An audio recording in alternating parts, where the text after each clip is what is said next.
Composing Gloves here, and today I'm doing the first video in MIDI music theory and music theory from the ground up. This is going to be taught from two sides. One, I'm going to teach music theory, and in this video we're going to talk about what music theory is. I guess I'm going to explain exactly what you should expect. We'll talk about that. We'll talk about what music theory is and why it matters to you, so you have reasons to continue on. And I'm going to be teaching it from two perspectives. So the first one, I guess I'll start with the one that's not very common, is the MIDI. I'm going to be teaching it inside a DAW, and you're going to be expected to know different things and learn them differently, or at least I'm going to teach them within a DAW. So I'm going to be teaching it from here. I've already have a music theory where I try to do it by hand, and I just felt like I could do better, and so I'm redoing the series, and this one will be better and much more intuitive, and I'm going to be teaching it inside, a place like this where you learn MIDI composition. So it's not a very common thing for it to be done this way, and I feel like that's how most people start these days in the music producing land, who say, oh, they realize they need to learn music theory, and then they do this because they don't know how to read music. So I'll be teaching it from that perspective, and there'll be a point, though, where you're probably going to need to learn to read written music, but I'm going to go as far as I can like this, which actually you'd be surprised. You can go pretty darn far. In fact, you probably could get away without learning to read written music. However, I feel like this is the most effective and best way. I'm going to be teaching it with an actual staff, and I'm going to be writing in music, and you're going to be expected to learn notes and read music notation, and I'll show you how to do that as we go along. And it's going to take you from knowing, not only will it teach you how to read music, but you'll know the theory behind it.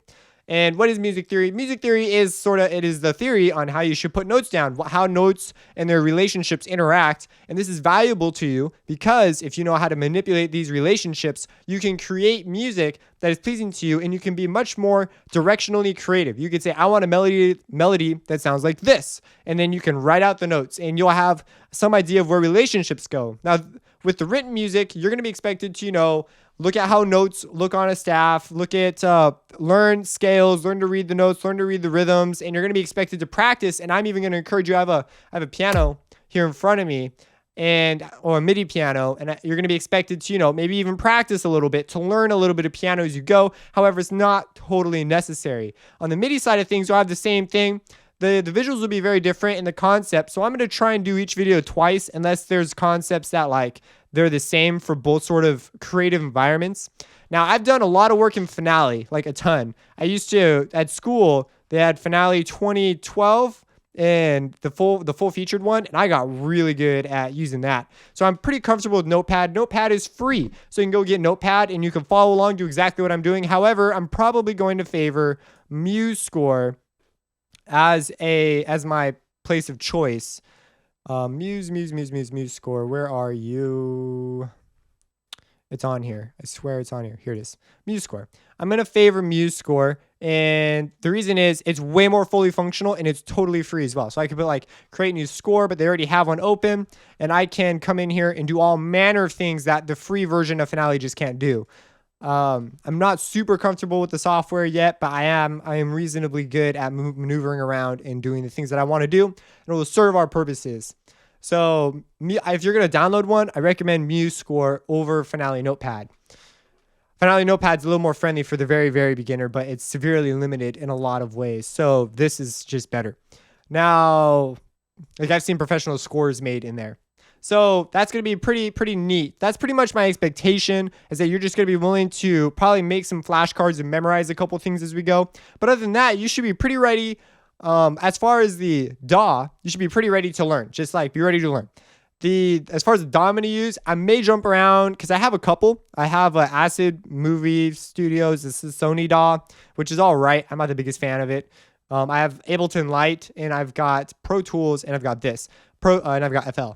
I'm probably going to stick with FL because it is by far got the best piano roll I've ever touched. And I've even done some stuff in Mac programs with what do you call that? Logic. And there's one more, Reason. And I've used Reason very, very little, and I've done very little with Logic too, but I've actually done work in Logic, whereas in Reason, I just kind of messed around with it. So I can't really speak for Reason, but I tell you,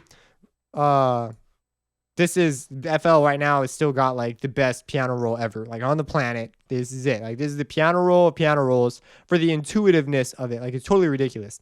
So Yeah, so I'm pretty excited about this. Hope you're pretty excited about it and getting ready to learn it. I'm going to break it up into lots of chunks, like lots and lots and lots of little videos. And again, there'll be 2 videos for each one, and occasionally the series will merge. So just follow the playlist and stay on track. And by the end, as long as you're doing what I'm sharing with you and memorizing and sucking in the information, you should be reasonably good at music theory by the end. I'm not sure where I'm going to stop yet. Probably at chord progressions and cadences, but I may decide to continue on and maybe do another series for like counterpoint or harmony or I don't know, something else. Like it could go anywhere. I don't know yet. So this is just the beginning. If you have any questions, let me know. Subscribe and have a blessed day.